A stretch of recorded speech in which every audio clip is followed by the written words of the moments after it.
बताइए, जब ज्योतिषियों ने, इंग्लिश में लिखा है वाइस मैन, जब वो अपने घर से निकले उस तारे का पीछा करते करते, आप में से कितने लोग के बाद जानते हैं जैसे वो तारे को देखते थे उन्हें क्या मिलता था? कुछ और भी मिलता था, वहीं पर लिखा हुआ है।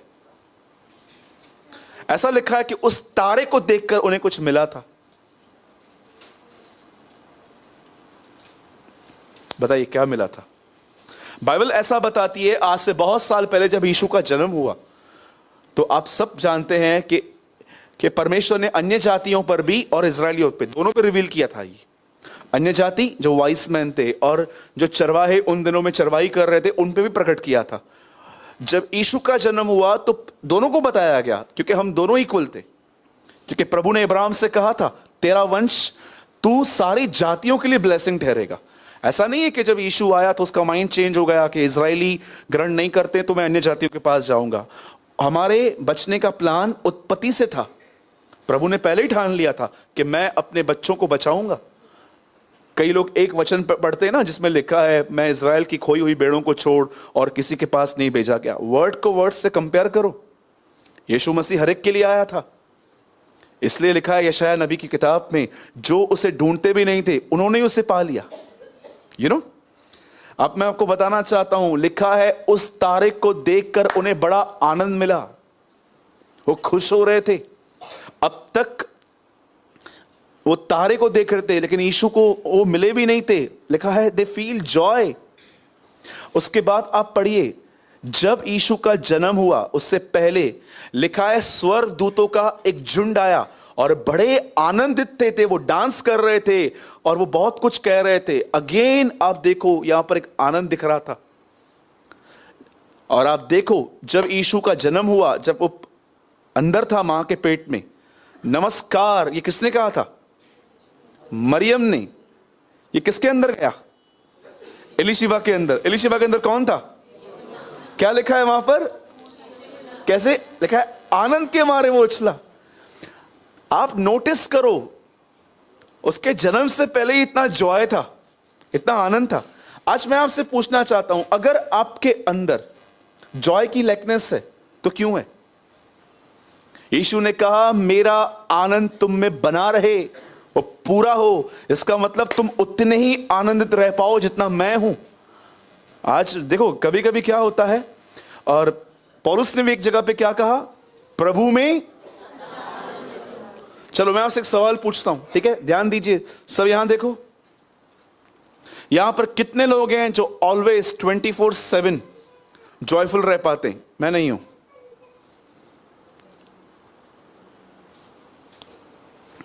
कोई है ऐसा जो कहे कभी भी मेरे से मिलो, कभी भी घर पे आ जाओ, 3 बजे उठाओ? देखो मैं इरिटेट होकर बात नहीं करूंगा। कितने लोग यूहन्ना 3:16 जानते हैं? जोर से कहिए। परमेश्वर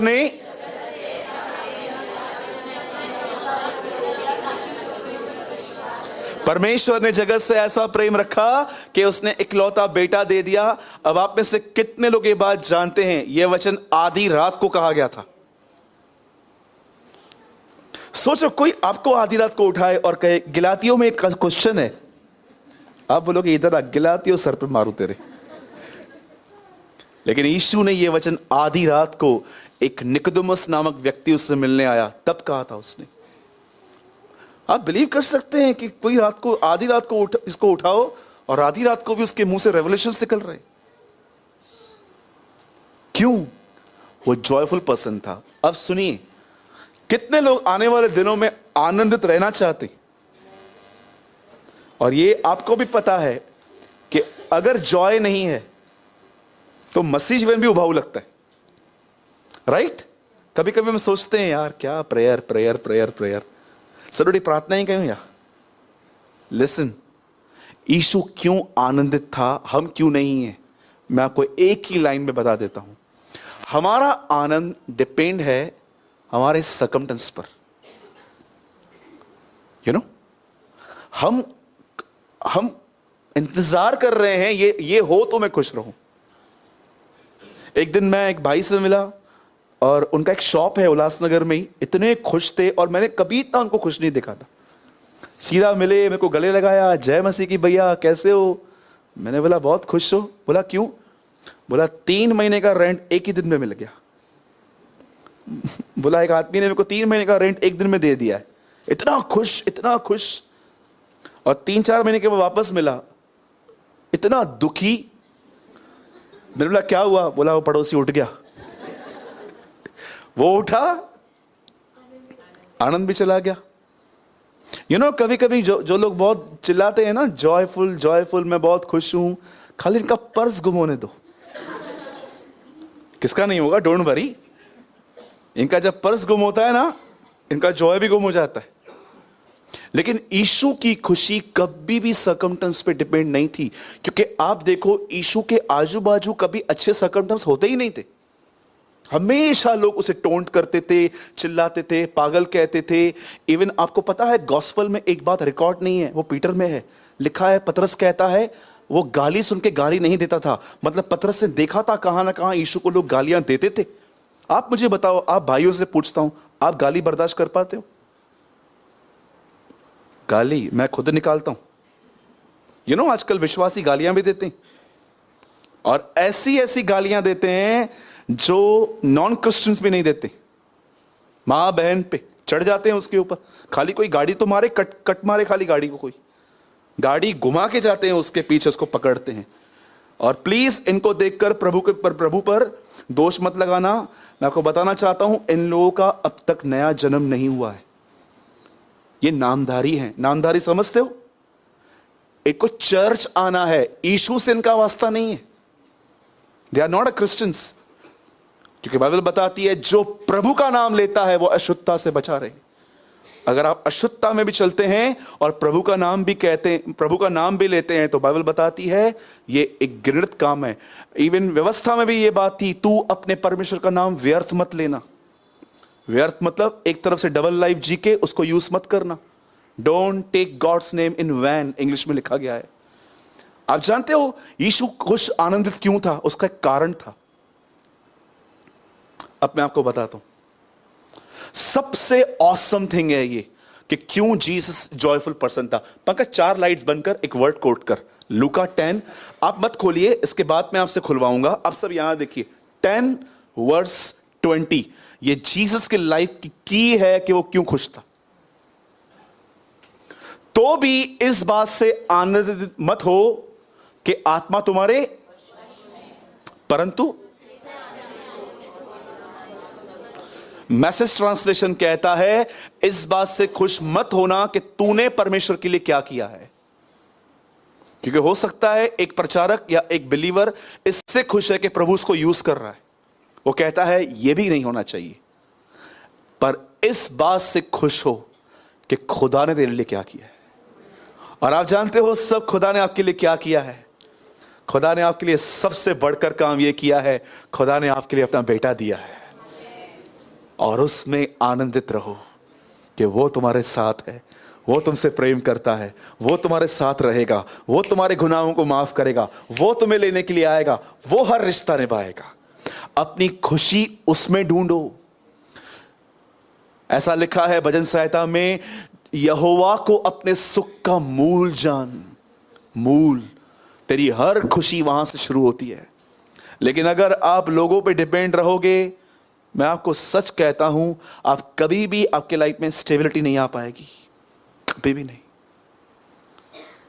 मुझे एक बात बताइए, जितनी मैरिड बहनें बैठी हैं, मैं आपसे एक सवाल पूछता हूं, आपके पति का मूड हमेशा एक जैसा रहता है? रहता है? नहीं रहता है। मैं आप भाइयों से पूछता हूं, क्या आपकी पत्नी का मूड हमेशा एक जैसा रहता है? हां, बोलिए। अगर आप उन पे निर्भर हो कि हमेशा आपका जॉय का एजेंडा वही है कि हमेशा मुझे खुशी इसमें से मिलनी चाहिए, तो आप फ्रस्ट्रेट रहोगे। आप मुझे बताइए, कितने लोग ये इस बात पे बिलीव करते हैं यीशु आज कल हमेशा एक है? कितने लोगों ने इस वचन को ऐसे भी पढ़ा है कि सिर्फ ऐसा नहीं है कि 2000 साल पहले जो उसके चमत्कार किए थे वो आज भी कर सकता है। मैंने अपने बाइबल में उसके कैरेक्टर के बारे में लिखा है, यीशु का मूड आज कल हमेशा एक जैसा रहता है। I write this. आपको चाहिए, मैं आपको अपनी इंग्लिश बाइबल दिखा सकता हूं। His mood is same yesterday, today and forever. आज इस पे बिलीव करो। बिलीव करते करते एक दिन ये आपके जीवन का हिस्सा बन जाएगी। फिर आप, है ना, क्या लिखा है रोमियो में, जिस ढांचे में तुम रखे जाते हो तुम उसके अनुसार बन जाते हो। रोमियो 8 में लिखा गया है। आज इस ढाई को अपने अंदर रखो कि परमेश्वर मुझसे प्रेम करता है। आज फेथ करो, कल ये चीजें आपके लाइफ में रियलिटी हो जाएंगी। कितने सारे भाई बहन हैं आज मसीहत के अंदर जो उसे पिता कहते हैं, पर उन्हें आज भी वो इनसाइट वो सिक्योर नहीं है। वो उसे कहते हैं बाप। उर्दू में हर जगह पे जहां पर पिता लिखा है वहां बाप लिखा है। हम कहते हैं ना स्वर्गीय पिता, दे कॉल आसमानी बाप। कुछ लोग उसे बाप कहते हैं, पिता कहते हैं। पवित्र आत्मा से परिपूर्ण व्यक्ति शायद कभी अन्य भाषा न बोल भी सकता है। बहुत लोग बोलते भी हैं, गुड, मैं भी टंग्स में बोलता हूं। बट मैं आपको बताना चाहता हूं, एक चीज लिखी गई है, उसका आत्मा तुम्हारे अंदर से उसे हे अब्बा, हे पिता कहता है। आप अन्य भाषा बोलते हैं, प्रेज द लॉर्ड, बोलते रहिए, बिल्कुल, बहुत अच्छी बात है। कभी भी आपके मुंह में आती है उसको रोको मत। बट क्या आप पवित्र आत्मा से भर जाने के बाद आप उसे ये कहते हैं अब्बा? कितना पर्सनल वर्ड है ये, डैड, बाप। अरे, आप बेटियों से अच्छा बाप के प्रेम को कौन समझ सकता है? कोई नहीं समझ सकता। कहते ना, बेटियां बाप की होती है। इट्स माई हम्बल रिक्वेस्ट कि परमेश्वर में अपना आनंद ढूंढो, लोगों में नहीं। लोगों का माइंड कभी भी चेंज होगा। वो आज आपको क्या कहेंगे, कल आपको क्या कहेंगे। एक दिन जब पौलुस का जहाज टूट गया तो लोग कह रहे थे ये पापी है। बाद में एक सांप ने उसको काट दिया, बोलते हैं ये तो है ही पापी। फिर कुछ नहीं हुआ तो बोलते हैं देवता है। कभी भी वो कुछ भी बोलेंगे। आज आपको रॉक स्टार कहेंगे, कल आपको कुछ और कहेंगे, बोलेंगे तू बैगर है। वो वैसे चलते हैं जैसा उनका माइंड लीड करता है। लेकिन यीशु, दाऊद के इस वचन से सुबह की शुरुआत करो। भजन संहिता 139 में लिखा है, बिछौने पर उठते ही मैं तुझे अपने पास पाता हूं। वो आपके साथ रहता है। आमीन। जब आप मॉर्निंग में उठते हो, और डोंट बी रिलीजियस कि अगर आप सुबह में उठते हो तो आपको एक रिलीजियस वे से इसको बात करनी है।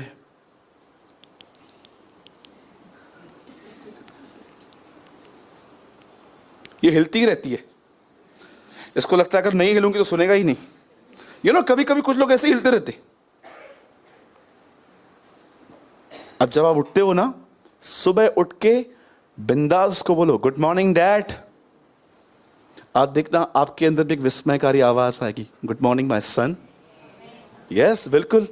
मुझे आज भी याद है, आज से 2 साल पहले मेरे बर्थडे पे मुझे सबसे पहले विश मुझे प्रभु ने किया था।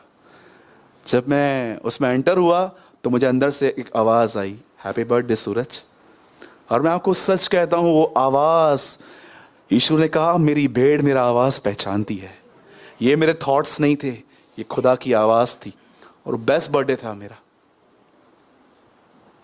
उस बर्थडे में किसने मुझे गिफ्ट नहीं दी थी लेकिन मैं बहुत खुश था। बोलो यीशु मसीह की। तो बोलिए, मेरा आनंद इसमें है कि प्रभु ने मेरे लिए क्या किया है, इसमें नहीं कि लोगों ने मेरे लिए क्या किया।